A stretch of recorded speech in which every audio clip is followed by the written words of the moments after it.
Salut les ficheurs, j'espère que vous allez tous très bien, pour ma part ça va super. Aujourd'hui on va se faire une nouvelle vidéo trucs et astuces. Une vidéo où je vais vous apprendre voilà, quelques petits trucs sur comment débuter en Flottube, la pêche au silure, tout ce qu'il vous faut avoir et aussi quelques petites règles, trucs et astuces de base. Donc premièrement, bien sûr, on va commencer par la chose la plus primordiale, c'est-à-dire le Flottube. Donc évitez tout ce qui va être les premiers Flottube, vous savez, les premiers prix, les tout petits Flottube, etc. Prenez un Flottube, voilà, qui soit quand même assez un minimum adapté. Il faut savoir qu'on va pêcher du gros poisson, donc forcément on n'est pas là pour pêcher des ablettes ou quelques petites perches, ça n'a strictement rien à voir. Donc prenez un Flottube qui soit quand même un minimum adapté. Pour ma part, j'ai un Decathlon FLTB5 de chez Caperlan et il fait très bien l'affaire. Le rapport qualité-prix, je vous en ai déjà parlé longuement lors de live vidéo et même sur les vidéos, vous voyez très bien, on pêche qu'avec ça avec Johanna. Donc n'hésitez pas, franchement, si vous avez un petit budget, lancez-vous sur le FLTB5 chez Caperlan, vous ne serez pas déçus, croyez-moi, il est fourni avec pas mal de choses. C'est un des plus complets Flottube à l'heure actuelle. Pour le prix d'ailleurs, le qualité-prix, franchement, c'est un des plus complets. Bien sûr, il est à chambre à air, mais ne croyez pas que chambre à air égale voilà, à quelque chose d'inefficace, bien au contraire.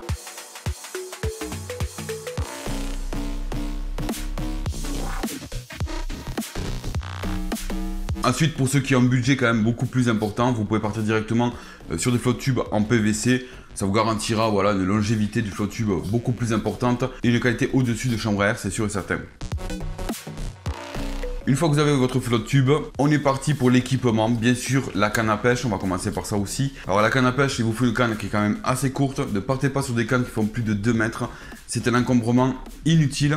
Vous risquez même de casser votre canne à pêche parce que lorsqu'on a un gros poisson et qu'on essaye de brider le poisson, on se retrouve forcément avec un angle fermé et ça c'est quelque chose à éviter absolument. C'est là où on risque des casses de canne. Donc faites très attention au choix de votre canne. Si j'ai une canne à vous conseiller, il y a pas mal même de grandes marques qui font des cannes entre guillemets pas très chères non plus. Mais prenez une canne à pêche qui fait maximum 1m80, 1m95 comme la Big Fight 5 de chez Decathlon qui fait 1m95. Elles sont parfaites. Prenez aussi des cannes où le talon est assez court. Parce que je peux vous garantir que quand vous avez un talon qui est assez long, que vous avez un gros poisson à combattre, par moment on se met en insécurité. J'en ai fait les frais. On est en insécurité sur le Flottube du fait que l'on tient la canne assez loin parce que le talon est assez long et donc du coup on se retrouve vachement en avant, on n'est pas à l'aise, on n'est pas voilà. Donc prenez des cannes aussi avec des talons assez courts, mais soyez vraiment à l'aise surtout, ça c'est primordial avec votre canne à pêche, voilà. Si vous la connaissez, si vous êtes à l'aise avec cette canne là, vous serez tranquille, donc c'est votre choix aussi de choisir votre canne qui est adaptée pour vous, pour votre pêche et que vous sentez à l'aise avec surtout. On partira aussi sur un moulinet et là faut pas lésiner, sur un moulinet quand même assez robuste. Pour ma part j'ai un gros moulinet, c'est un Penn 8000. Vous allez me dire ouais peut-être qu'il est un peu gros, mais moi je suis à l'aise avec ce moulinet là, ça me suffit largement. Surtout c'est pour de la pêche verticale, on n'est pas là pour prospecter en pêche au leurre, donc c'est une pêche assez statique. Donc je n'ai pas besoin de trimballer la canne à pêche, donc moi je prends un gros moulinet. Donc vous avez plusieurs modèles, il y a aussi chez Decathlon le Chaos, moi j'ai un Penn. Donc allez-y, mais prenez quand même chose de costaud, ne partez pas sur des premiers prix parce que je vous garantis que quand vous avez un gros poisson qui peut faire dans les 30-40 et voire plus en kilo, le moulinet il prend très cher. Donc prenez vraiment un moulinet assez costaud. Ensuite le choix des palmes. Le choix des palmes très important aussi, il y a pas mal de palmes différentes, il y a aussi des palmes qui sont adaptées pour les Flottube de base. Moi franchement je suis pas pratiquant de ces palmes là, les palmes avec les waders etc. Ça c'est pareil aussi, c'est à vous de voir si vous voulez vraiment mettre des waders ou pêcher si vous êtes en Bermuda, en short etc. Je suis pas là pour vous dire faites comme ci, faites comme ça, c'est à vous aussi qui choisissez. Important aussi, malgré que certains pêcheurs voilà, le mettent pas, mais ça c'est pareil aussi, on va pas non plus forcer les gens, c'est le gilet de sauvetage. Mais la chose la plus primordiale, c'est aussi de ne jamais partir seul à la pêche, en Flottube notamment, mais même du bord. Mais en Flottube vraiment, ne partez jamais seul, tout peut arriver, que vous ayez un gilet ou pas un gilet, tout peut arriver. Donc ayez vraiment avec vous un téléphone portable, essayez de pêcher à tout prix avec un pote. Si vraiment vous pouvez vous pêcher seul, faites très attention.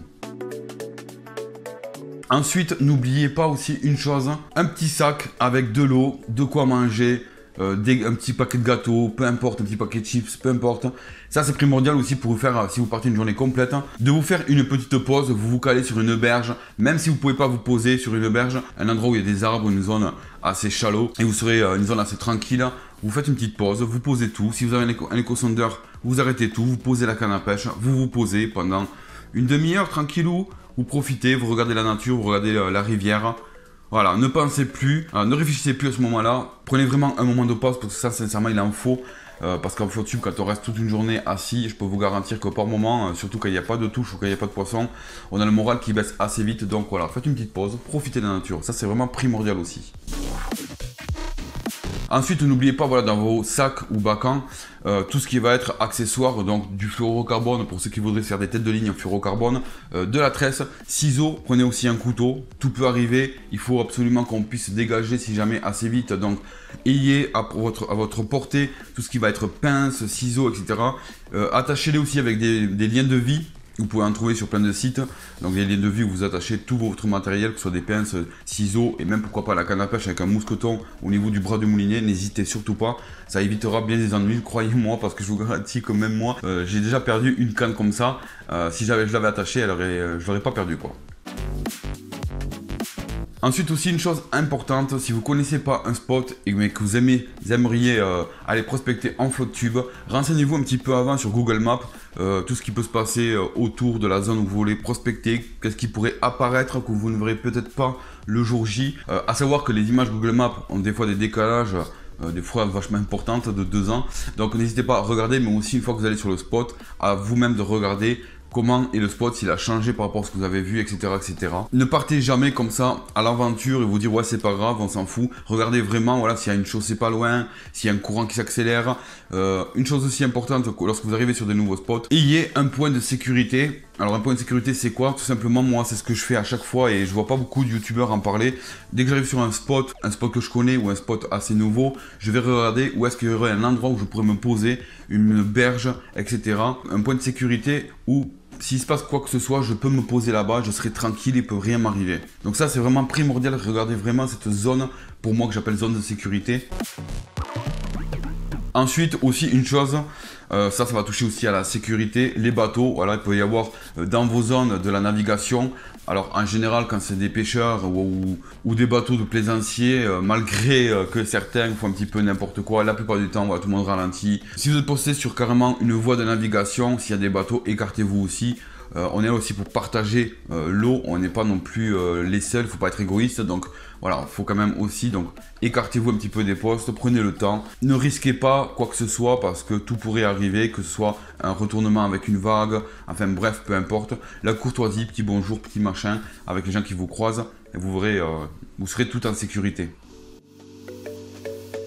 Ensuite, une chose importante aussi, lorsque vous faites un poisson, attention, que ce soit en flotte tube PVC ou en flotte tube à chambre à air, on attrape le poisson à la main forcément, ayez toujours une paire de gants, ça c'est primordial aussi.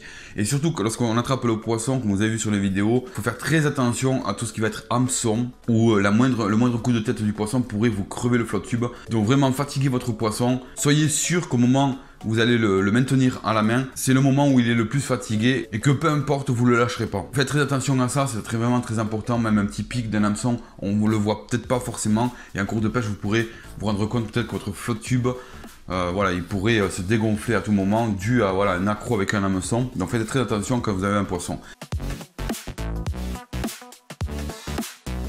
Je pense que j'ai tout dit par rapport à cette vidéo trucs et astuces de comment débuter la pêche en flotte tube. Donc pour les plus expérimentés, voilà, tout ça vous le savez déjà certainement, vous avez peut-être appris aussi certaines choses. Si vous avez des avis supplémentaires, n'hésitez pas dans l'espace commentaire, c'est fait pour ça. N'oubliez pas non plus le petit pouce bleu, franchement ça nous ferait extrêmement plaisir et surtout ça nous récompenserait. Partagez les vidéos avec vos amis et n'oubliez pas de rejoindre les membres VIP où tous ces trucs et astuces seront faits aussi en vidéo privée. Donc n'hésitez pas à rejoindre, il n'y aura que les membres VIP qui auront accès à des petites vidéos comme ça, un petit peu privées. Je pense que j'ai tout dit, je vous dis à une prochaine vidéo. Prenez soin de vous, de votre famille, de tout votre entourage, prenez soin de la nature, des poissons, profitez un maximum, prenez plaisir avant tout, et moi je vous dis à une prochaine vidéo tutoriel. Sur ce, portez-vous bien, et à plus.